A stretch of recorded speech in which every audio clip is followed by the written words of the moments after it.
नमक हरामी हरि का दाना खा जाने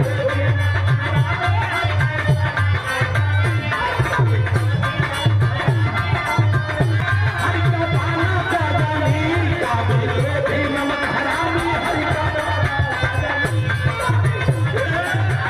भली छलियो लगे बाज दोस्ती को निभाना का जाने गौरव से नारी पतिव्रता नयन लड़ाना घमंड करने वाला गर्भी शीश झुकाना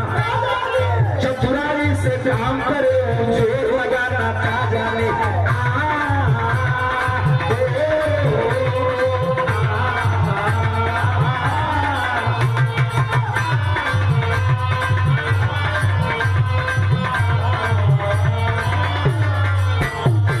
खली छलियो लगे बाज दोस्ती को निभाना गैरम से नारी पतिव्रता नयन लड़ाना घमंड करने वाला गर्भी शीश झुकाना चतुराई से काम करे वो जोर लगाना सबका नस्ल असल में पक्का अजन्नी रण पक्का झंडा तिरंगा के खातिर वीर दीवाना का जाने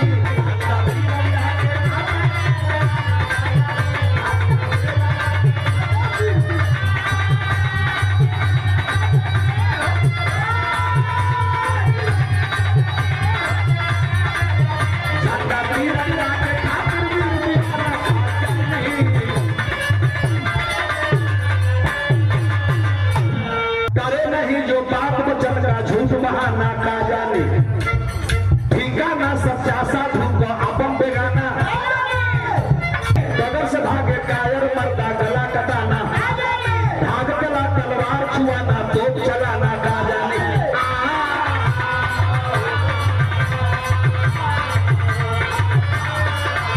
तिरिया बेस्या और पुतरिया